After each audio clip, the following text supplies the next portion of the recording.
এবারে মূল মান্ডু রাজ্যে প্রবেশ করতে যাচ্ছি। পাহাড়ের উপর দিয়ে এখন রাস্তা একদম সর্বোচ্চ চূড়ার উপর দিয়ে এখন যাচ্ছে।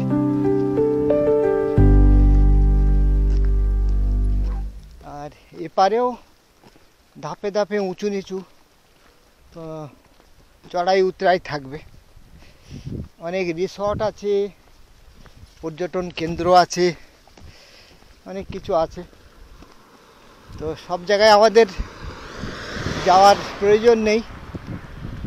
তীর্থযাত্রী হিসেবে যতটুকু যাওয়া সম্ভব বা উচিত সেইটুকুই যাব। তো এসে গেলাম মান্ডবগড়।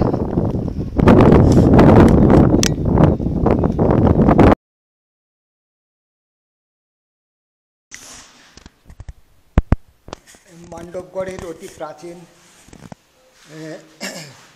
নীলকণ্ঠ মহাদেব মন্দির। এই স্থানটিতে নর্মদা মায়ের পরিক্রমায় আজ আসতে পেরে নিজেকে অত্যন্ত ধন্য এবং সৌভাগ্যবান মনে করছি। অতি সুন্দর স্থান এবং অতি প্রাচীন।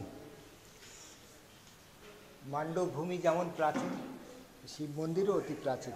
আর স্থানটি অনেক নিচে, উপরের থেকে অপূর্ব সুন্দর সব গঠন। এখানে বিভিন্ন সিদ্ধযোগীর তপস্থলীও আছে, তাদের যজ্ঞকুণ্ড আছে।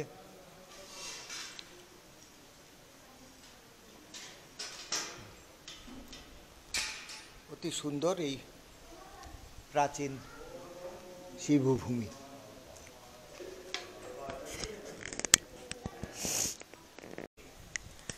তো এটি অতি প্রাচীন নীলকণ্ঠ মহাদেব মন্দিরের ধাম। আর সামনে একটি আছে স্নান কুণ্ড। তো সরাসরি এতে এখন কাউকে নামতে দেওয়া হয় না। এখানে যে জল জমা হয় সেই জলেই সকলে স্নান করতে পারে। আর মন্দিরের পূজারী বাবা এখানে থাকেন, তিনি আমাকে যত্ন করে চা খাওয়ালেন। আর এখানে রক্ষণাবেক্ষণকারী বেশ কয়েকজন আছেন। সকল সময় ভক্তজনের আনাগোনায় মুখর হয়ে থাকে। তো মূল নীলকণ্ঠ মহাদেব নিচে আছেন ভিতরে, যার সকল সময় ভক্তজনের আনাগোনায় মুখর হয়ে থাকে। তো মূল নীলকণ্ঠ মহাদেব নিচে আছেন ভিতরে, যার ফটো নিয়েছি। আপাতত স্থান দর্শন করে বাবা নর্মদে হার নর্মদে স্থান দর্শন করে আপাতত ফিরে যাচ্ছি রাম মন্দির, আমার আজকের আশ্রয়স্থল।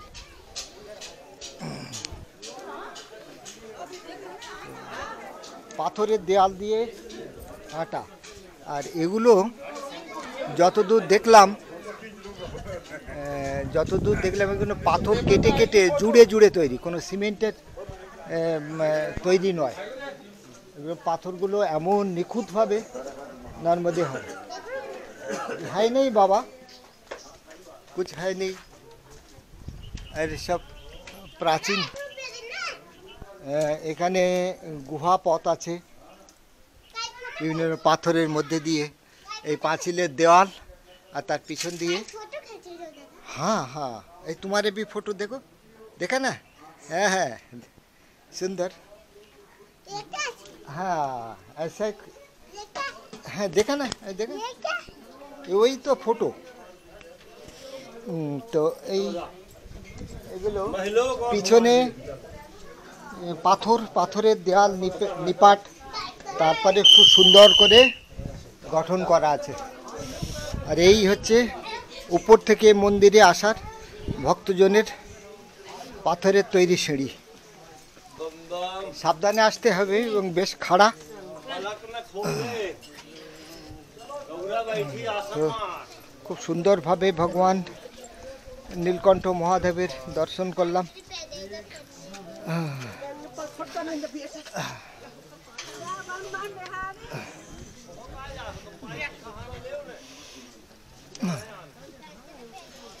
এই মন্দিরের ছাদ হলো এটি।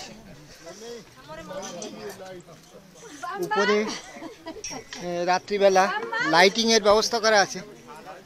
ছাদটি খুব সুন্দরভাবে ঢালাই করা, আর চারিপাশ দিয়ে রক্ষণাবেক্ষণের জন্য পথ আছে।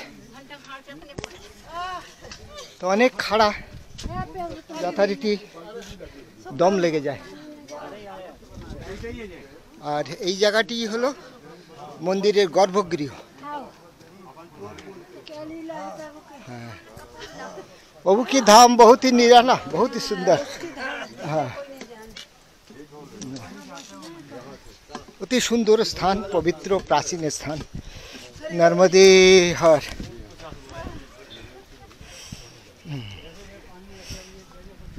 हाँ, बहुत सुंदर स्थान है माई। बहुत अच्छा मंदिर है। हाँ हाँ,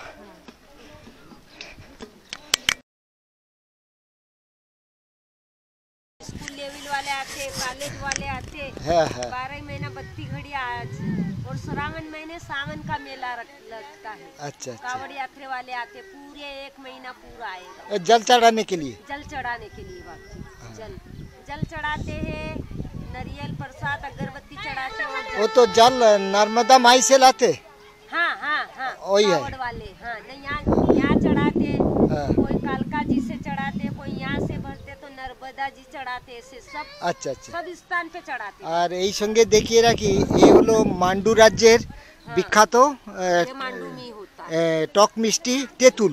हाँ, तेतुल। হ্যাঁ, তো এ টক মিষ্টি ইমলি এই মান্ডু রাজ্যেই হয়, এটা অন্য কোথাও হয় না। ये घुटना जाइंट वाला ही है, हाथ पैर कमर दर्द। ये এই खड़ा হলো है, সেই। ये खड़ा है, ये पाउडर है। হ্যাঁ, ये गोंद जैसा चिकट है, कोरी এই खाकी হলো वाली। ওই ইমলির ভিতরের অংশটা। हाँ, भीतर देखो এই ये छिलका, এই नहीं ये भीतर का। तो इसलिए हम फोड़ लेते हैं, হ্যাঁ হ্যাঁ एक হ্যাঁ, में से 8-10 बन जाते हैं। 8-10 बन जाए। तो ये कोई टेस्ट करने के लिए ले लेते 10 रुपए का, हाँ, हाँ, महंगा लेते नहीं तो हाँ। ये 10 रुपए वाला। हाँ हाँ, ठीक है। तो माई नर्मदे हार, हम आगे बढ़ते हैं।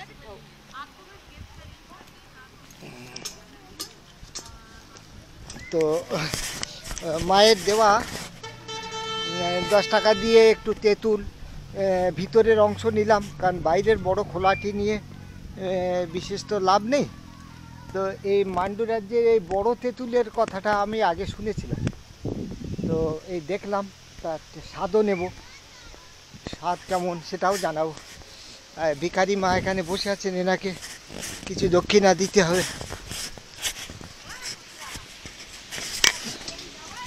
नर्मदे हर माई। हाँ हाँ हाँ, नर्मदे हर।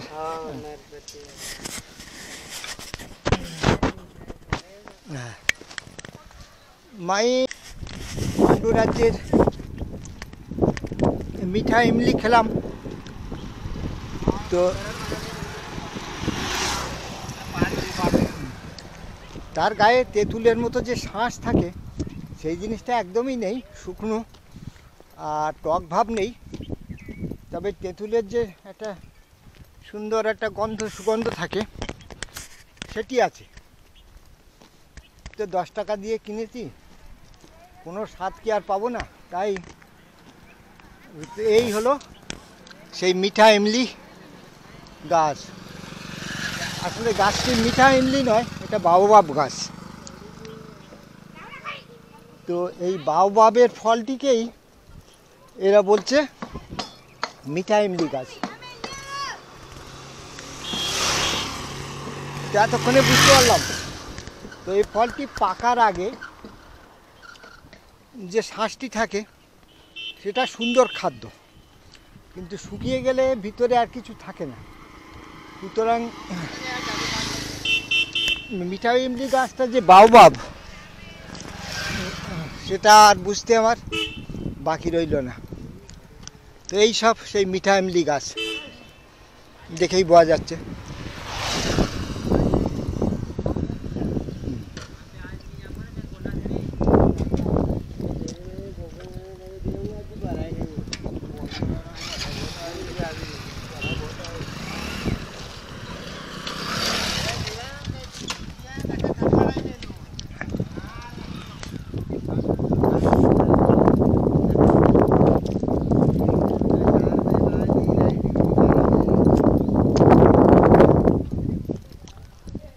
পাহাড়ি ভূমি, তো এই গাছ অনেক আছে এখানে দেখলাম। এইগুলি হচ্ছে মিঠা ইমলি গাছ এখানকার।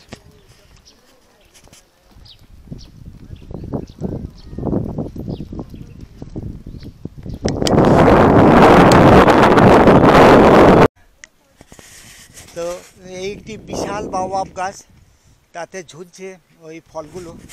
তো স্থানীয়ভাবে এগুলোকে বলে মিঠা ইমলি বা কুরসানি ইমলি।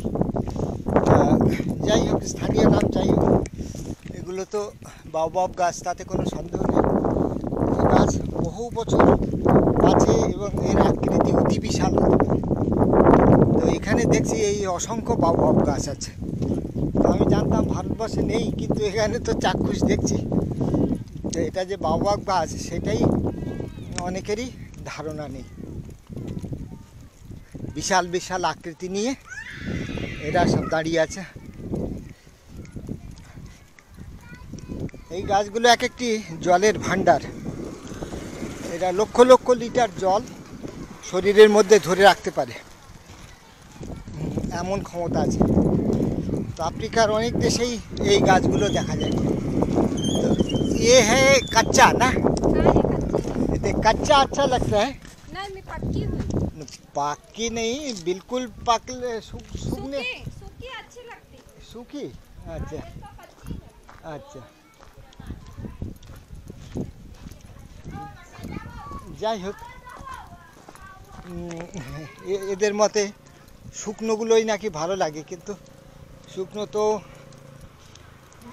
এত বেকার স্বাদ, কিছুই নেই, শ্বাস নেই, কিছু নেই তার মধ্যে। হয় তো পয়সা উসুল করার জন্য সেই শুকনো বীজগুলোই খচমচ করে চিবিয়ে খেলাম, তো কিছু করার নেই। তো যে যাই নাম দিক, এটা বাওয়াব গাছ, তাতে কোনো সন্দেহ নেই। এক এক দেশে এক এক নামে ডাকা হয়। তো আমাদের দেশে এর নাম কুরসানি ইমলি। বেশ, তাই হোক। আপাতত এখান থেকে রাম মন্দির আরও 2 কিলোমিটার রাস্তা, অনেকখানি। পায়ে ঠিকঠাকই আছে এখন আপাতত। দুপুরে ব্যথার ওষুধ খেতে হয়েছিল, যার ফলে এখন হাঁটতে পারছি।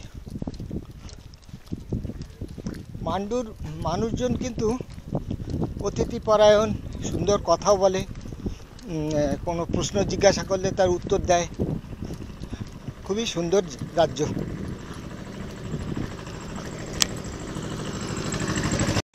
তো এই স্থানের প্রতিটি অংশেই টুকরো টুকরো এইরকম ঐতিহাসিক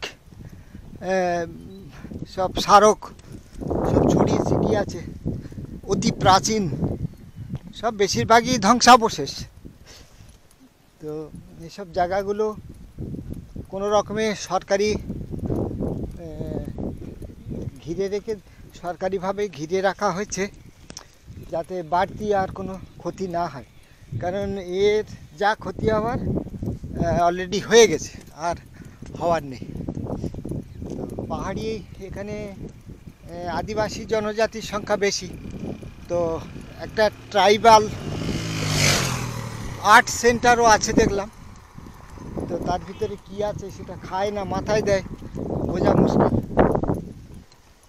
তো আপাতত এগিয়ে চলেছি। তো 2 কিলোমিটার বললো রাম মন্দির, সে তো কখন পার হয়ে আসলাম। তো 2 কিলোমিটার না হোক 3 কিলোমিটারে তো আসবে, আশা রাখি। আর নতুন নতুন গাছ দেখছি, অনেক গাছই আমার অচেনা। তো বেশিরভাগই ফলের গাছ সম্ভবত, যেমন এই একটি ফলের গাছ। কারণ নীলকণ্ঠ মহাদেব মন্দিরে এক পূজারীর সঙ্গে একটি দেখলাম গুলতি আছে। তো গুলতি দেখেই বুঝলাম যে বাঁদর তাড়ানোর জন্য। জিজ্ঞাসা করেও নিশ্চিন্ত হলাম, হ্যাঁ ওটি তিনি রেখেছেন বাঁদর তাড়ানোর জন্য, বাঁদর মারার জন্যে না। ওদিকে গুলতিটা উঁচালেই মোটামুটি বানরগুলো ভেঙে যায়।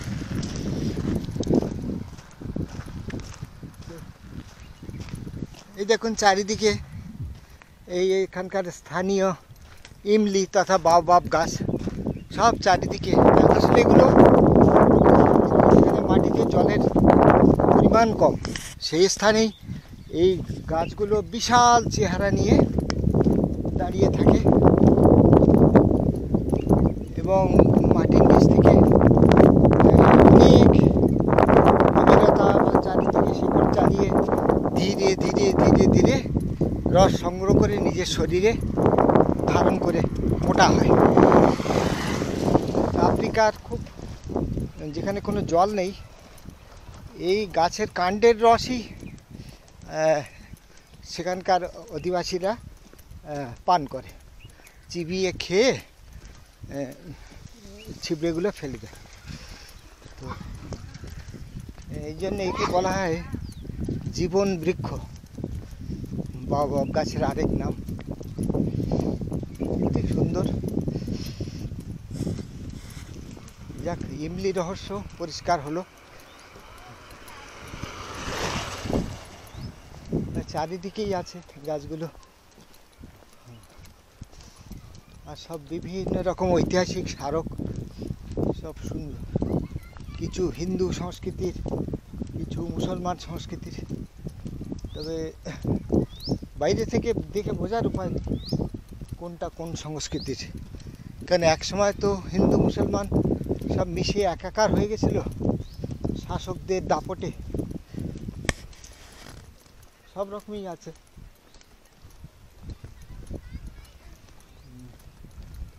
তো সরকার এইভাবে ঘিরে দিয়ে রেখেছে যাতে কেউ এটা জবরদখল করে বসবাস শুরু না করে দেয়, এইটুকুই। তার বেশি করারও দরকার নেই। এখানে কি লেখা আছে? 4 कोट এবং 56 महल के बीच का मकरबा এবং মসজিদ টম্ব। তো এটি আদিকালে একটি মসজিদ ছিল। তো এর গঠনও অতি প্রাচীন এবং অত্যন্ত সুন্দর গঠন। তো দেখাই যাচ্ছে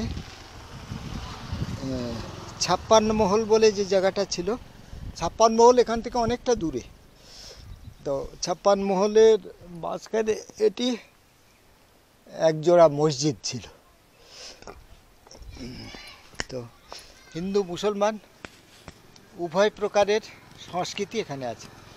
আর নিচে দেখছি একটি জলাধার, খুবই সুন্দর টলটলে জল, তার তীরে অনেকে বসে আছেন ওই।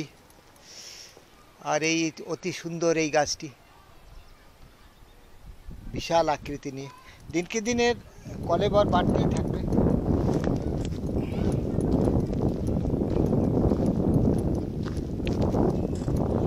আজকাল এইসব গাছের সংখ্যা কমে আসছে।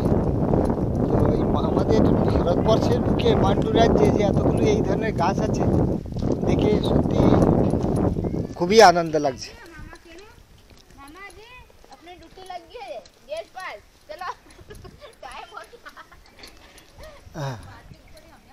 আরে বাস,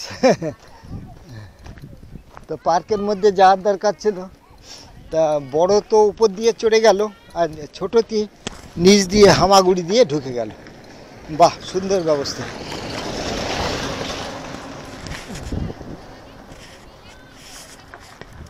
ওই দেখুন আর একটি স্মারক দূর থেকে দেখা যাচ্ছে। ওটিও দেখে তো আকৃতিটা দেখে মুসলমান স্থাপত্যকলার নিদর্শন বলেই মনে হচ্ছে।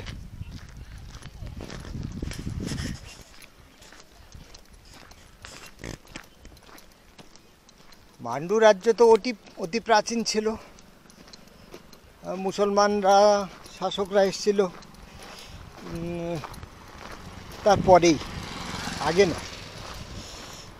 আর এইসব এলাকা একসময় জনবসতি কম হয়ে গেছিল, আদিবাসীরা জঙ্গল উপজাতিরা বাস করত, পাহাড়ের মধ্যে গিরি গুহায় বাঘের উৎপাত ছিল, এইসবগুলো পড়েছি। এটি মান্ডব স্কুল পাবলিক স্কুল। খুব সুন্দরভাবে সব আমাদের স্বামী বিবেকানন্দের ছবিও দেখছি। অবশ্য স্বামী বিবেকানন্দকে কেবলমাত্র আমাদের বলা ভুল, তিনি তো সর্বভারতের বা সমস্ত বিশ্বেরও বলা চলে। সুতরাং আমাদের বিবেকানন্দ কথাটা বলাটা ঠিক নয়, সবার বিবেকানন্দ।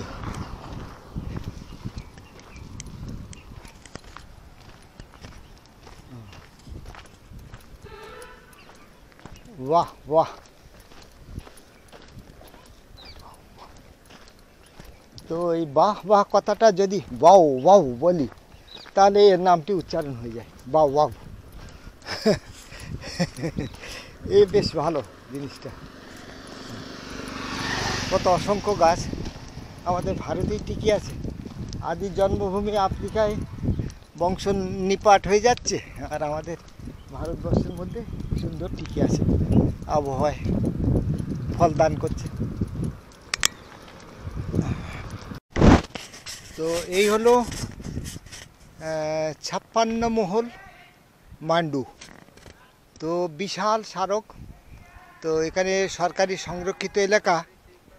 তা লেখা রয়েছে দর্শনের সময়সূচি একটা দেওয়া রয়েছে 10টা থেকে 5টা, কিন্তু এখন তো যাওয়ার মতো মানসিকতা নেই। দরজা তো খোলাই আছে, কিন্তু দর্শনের মানসিকতা আপাতত নেই। আপাতত বিশ্রাম নেব, যদি কাল সুযোগ হয় কাল দর্শন করতে পারি।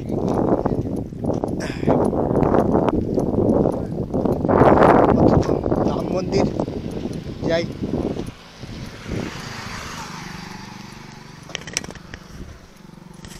দেখি কত দূরে।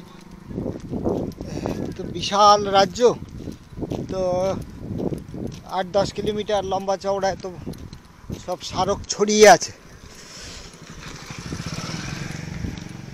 তো রাম মন্দির মানে একদম শেষ প্রান্ত মতো পর্যন্ত যেতে হচ্ছে দেখছি। রানী রূপমতির মহল, তারপরে জাহাজ বাড়ি, সেসব জায়গা বেশ দূরে দূরে দেখলাম। তো কোনোটা 7 কিলোমিটার, কোনোটা 5 কিলোমিটার। তো আপাতত তো 5 কিলোমিটার হেঁটে চলেই এসছি, তার বেশি হয়তো এসছি। দেখা যাক, আগে যাই। তবে একের পর এক ঐতিহাসিক বাড়ি। তো আমাদের একটাই কর্তব্য, রানী রূপমতির যে জলকুণ্ড ছিল সেই কুণ্ডটি অতিক্রম না করে কুণ্ডটিকে ডান হাতে রেখে পরিক্রমা করে তারপরে আসতে হবে। এটাই আমাদের কর্তব্য। সেই লক্ষ্য নিয়েই আগে এগিয়ে চলেছি। সেই জন্যে বারবার জিজ্ঞাসা করতে হচ্ছে রাস্তা কোনটি।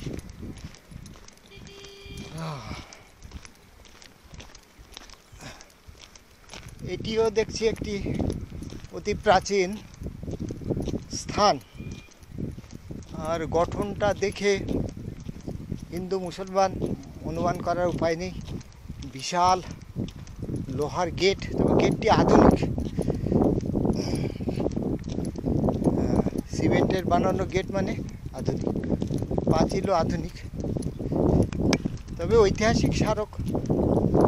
আধুনিক মানে খুব আধুনিক যে নয় সে তো বোঝাই যায়।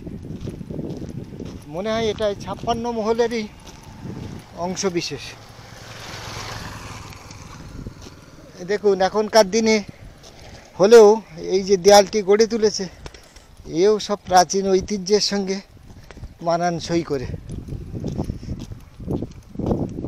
যাই হোক, এসব পুরোটা দেখার সুযোগ হবে না।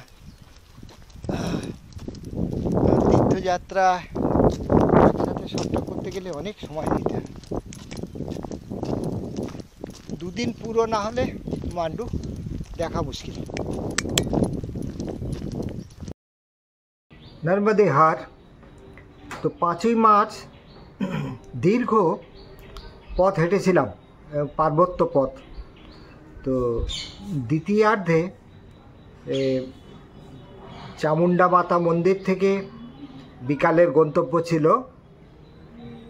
রাম মন্দির। এই রাম মন্দির খুব বিখ্যাত, এবং এখানে এই রাম মন্দিরের বিশেষত্ব হলো এখানে ভারতবর্ষের একমাত্র চতুর্ভুজ রাম মূর্তি, এবং তাও অতি প্রাচীন। তো রামচন্দ্রকে হঠাৎ চতুর্ভুজ করার দরকার হয়েছিল কেন? তার শক্তিকে বিষ্ণু রূপে, তিনি যে বিষ্ণুর অবতার সেইটি হয়তো স্মরণ করিয়ে দেওয়ার জন্য মূর্তিটি তৈরি হয়েছিল। মূর্তিটি খুবই বিখ্যাত ছিল। এর সময়কাল বা ইত্যাদি ইতিহাস অনুসন্ধান করার আমার সুযোগ হয়নি। যাই হোক, দীর্ঘ পথ হাঁটতে হয়েছিল বিকালবেলা, তা প্রায় 7-8 কিলোমিটারের মতো, তো খুব দ্রুত পায়ে। তো এটি তো অনেক উঁচুতে অবস্থিত, আর আদিবাসী গ্রাম, হ্যাঁ, ছোট ছোট কুড়িয়ে কুড়িয়ে ঘর বেশিরভাগ, আর ভূমি তো চারিদিকে দেখলাম বাসের অযোগ্য এই চলার পথটা। তো এই অংশটুকু পেরিয়ে যেখানে প্রাচীন নীলকণ্ঠ মন্দির আছে, সেই জায়গাটায় অনেকগুলো জনবসতি আছে। সেই নীলকণ্ঠ ধামকে কেন্দ্র করে সেখানে অনেক দোকানপাট, বাস স্ট্যান্ড ইত্যাদি ইত্যাদি সব তৈরি হয়েছে। তো নীলকণ্ঠ ধাম একটি পথ দিয়ে ঘুরে আবার একটু পিছিয়ে আসতে হলো।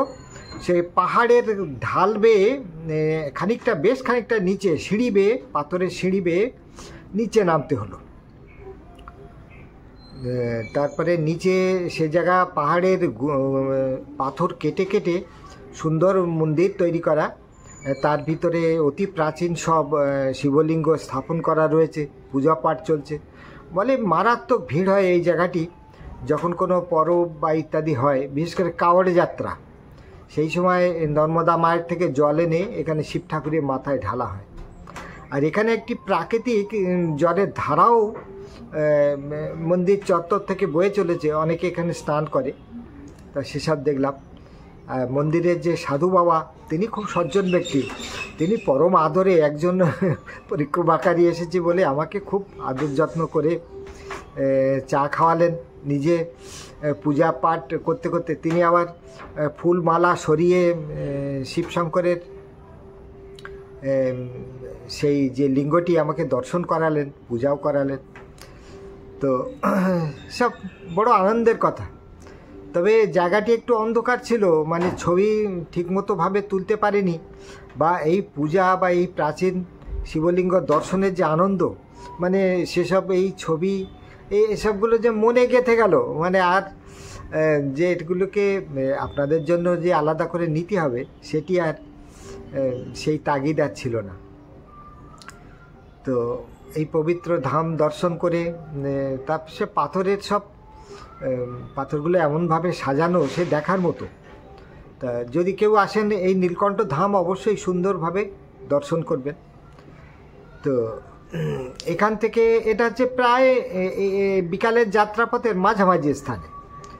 তারপরে এখান থেকে আরও দীর্ঘ পথ যেতে যেতে প্রথমে পড়লো একটা জোড়া মসজিদ, তারপরে ডান দিকে পড়লো 56 মহল, তারপরে অনেকগুলো বড় বড় স্মারক, তারপরে একটি আদিবাসী আর্ট সেন্টার বলে, পরে জানলাম সেটা একটি কোনো প্রাইভেট সংস্থার। বাঁদিকে একটি স্কুল ছিল, সরকারি স্কুল। তো এইসব দেখতে দেখতে জনপদ, হ্যাঁ, ছোট ছোট ঘর, হ্যাঁ, খুব বিত্তশালী পরিবার এদিকে দেখলাম না। তো যেতে যেতে যেতে যেতে একসময় এসে পড়লাম বাঁদিকে একটা বিশাল বড় মসজিদ।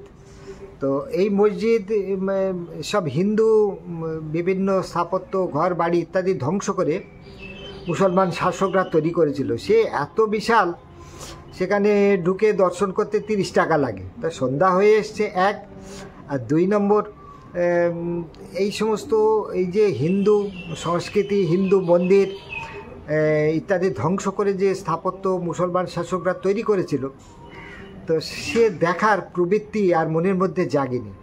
হয়তো এই ভেদভাব রাখা উচিত কি উচিত না এটা তর্কের বিষয়, কিন্তু ওই যে একটাকে ধ্বংস করে আরেকটাকে প্রতিষ্ঠা করা, এই জিনিসটা যেন মন সায় দিতে চায় না। তো তারও হয়তো কখনো কখনো প্রয়োজন পড়ে, তো সেসব রাজনীতিকবিদরা বলতে পারবেন। হ্যাঁ, যাই হোক, তো সেই জায়গায় যাওয়া হয়নি। তো সেই যে বড় মসজিদ, খুব একজোড়া বিশাল বিশাল, সে ছবিও তার নেওয়া হয়নি, তার কারণ তখন ব্যাটারি ফুরিয়ে গেছিলো। আর সামনে আরও রাম মন্দিরের ছবি টবি নিতে হবে বলে যেটুকুনি চার্জ বাকি ছিল সেটা সংরক্ষিত রেখেছিলাম। এই তারপরে এসে গেল রাম মন্দির। এখান থেকে রাম মন্দির ঢোকার আগে রাস্তাটা অনেকটা পূর্ব দিকে এবং ক্রমশ আবার দক্ষিণ দিকে বেঁকেছে। তো এটা একটা ঘুরে এখানে পার্ক মতো, এই জায়গাটা একটা প্রাণকেন্দ্র বলা যায়। প্রচুর মন্দির, তীর্থস্থান, বাস স্ট্যান্ড সব এখানে আছে। তা সুতরাং মান্ডুর উপরে দুটো বাস স্ট্যান্ড দেখলাম এই নিয়ে। তো এই বাস স্ট্যান্ডটি মূলত এই রাম মন্দির উপলক্ষে। বাস যাত্রীরাও এই আশ্রমটিতে থাকতে পারে। তো আশ্রমের আশেপাশে প্রচুর সব দোকানপাট আছে। হ্যাঁ, বিভিন্ন মূর্তির তৈরি আছে, তারপর বিভিন্ন পূজন সামগ্রীর, তারপরে কয়েকটি অতিথিশালা, হোটেল ইত্যাদি আছে। আর মন্দিরের ভিতর ছিল চতুর্ভুজ রাম মূর্তি।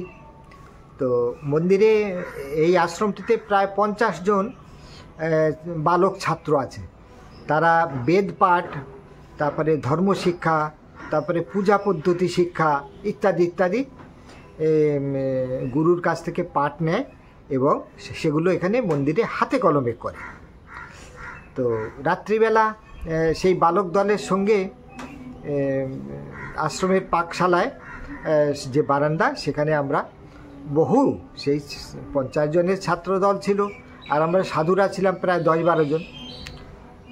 তো অতিথিশালাটি আশ্রমের গেট দিয়ে ঢুকেই ডান হাতে, ছোট ঘর, খুব বেশি বড় নয়, তবে 20-30 জন অনায়াসে থাকতে পারে। এছাড়াও যারা অর্থ দিয়ে থাকতে পারে তাদের জন্য সব 2তলা 3তলা সব বাড়িঘর দেখলাম। আর 2 জন শিক্ষক গুরু এখানে আছেন। তারা বেশ ছাত্রদের প্রতি যেমন দরদি সেরকম আবার কঠোর। হ্যাঁ, তাদের কথাবার্তা শুনলাম বেশ শাসনের কথা। হ্যাঁ, তো ছাত্ররা খানিকটা কেউ কেউ দেখলাম মহারাজকে অত ভয় পায় না, আবার কেউ কেউ দেখলাম তটস্থ থাকে।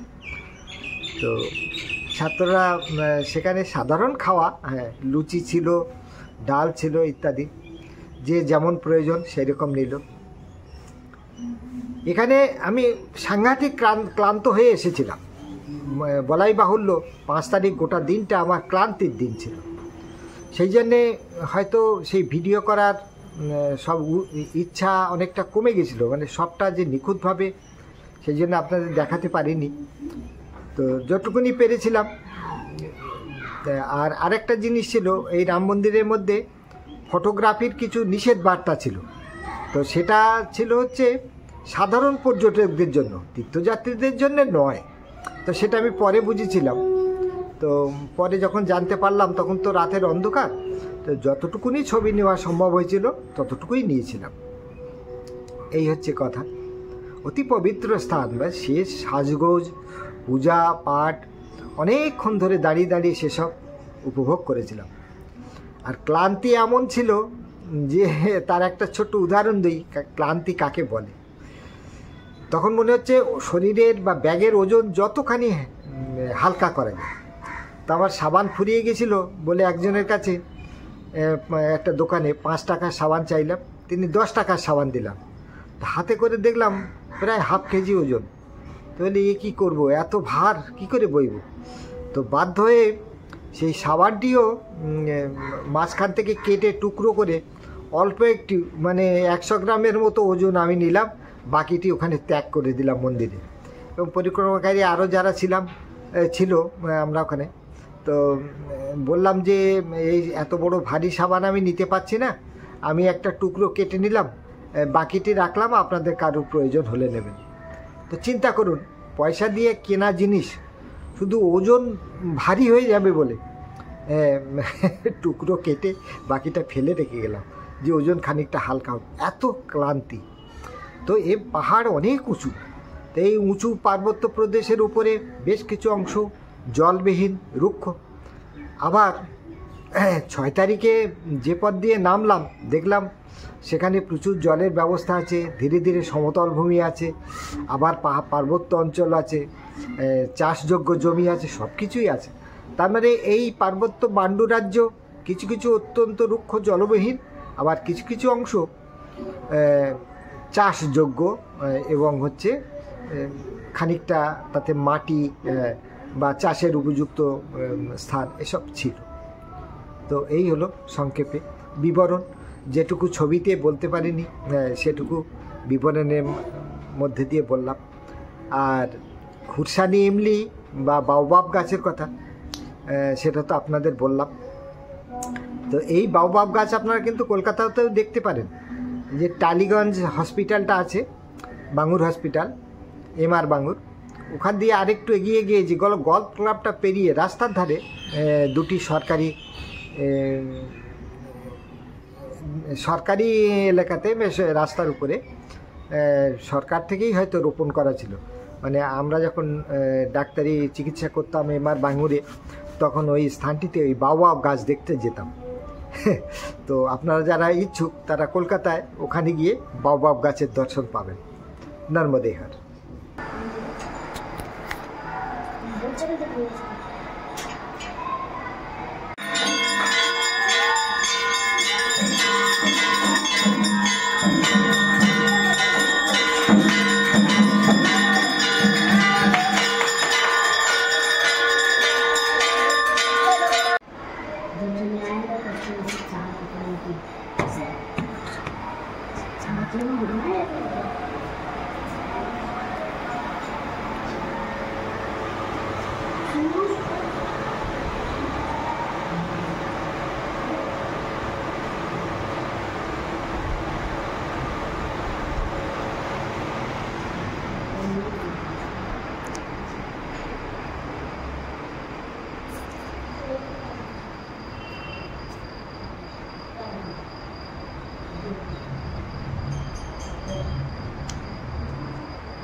অতি প্রাচীন সব মূর্তি।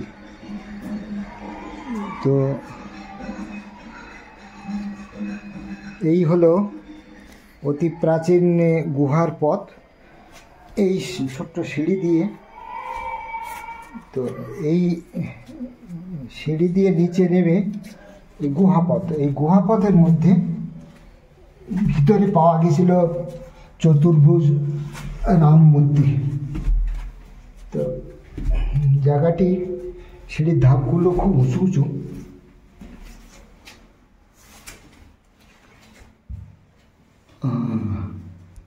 তো এইখানেই লুকানো ছিল ভগবান শ্রীরামচন্দ্রের চতুর্ভুজ মূর্তি, যেটি এখন পূজা পাঠ চলছে। সম্ভবত অতি প্রাচীন এই মন্দিরটির স্মৃতিগুলো রক্ষা করার জন্য, মুসলমান শাসকের অত্যাচারের হাত থেকে রক্ষা করার জন্য সম্ভবত এটি লুকিয়ে রাখা হয়েছিল এখানে। পরবর্তীকালে আবিষ্কার হলো, তারপরে বেরিয়ে বার করে এখান থেকে পুজো পাঠ করা হচ্ছে সেই ভগবান শ্রীরামচন্দ্রের চতুর্ভুজ মূর্তির। তো মুসলমান শাসক একসময় এই সব জায়গার ইতিহাস ধ্বংস করার, সমস্ত সৃষ্টিকার্য, হিন্দু মন্দির, বিগ্রহ এসবগুলো ধ্বংস করার অনেক চেষ্টা করেছিল। তার হাত থেকে বাঁচানোর জন্য স্থানীয় যেসব ভক্তগণ তারা নানাভাবে সেগুলো চেষ্টা করেছিল। আর এই ভগবান শ্রীরামচন্দ্রের মন্দিরে 50 জন বালক থাকে, যারা বেদ পাঠ, সংস্কৃত পাঠ, ধর্মচর্চা ইত্যাদি কিছু তারা শেখে। তারাই এই সব এই রাম মন্দিরের এই অংশটি প্রাণবন্ত করে রেখেছে তাদের যত্নে, পূজায়, প্রার্থনায়। তো খুব সুন্দর। তো জায়গাটি দর্শন করলাম, অতি প্রাচীন স্থান, 1000 বছরের পুরানো। তা ছেলেরা এখানে খুব আনন্দের সঙ্গে পূজা পাঠ ইত্যাদি করছে।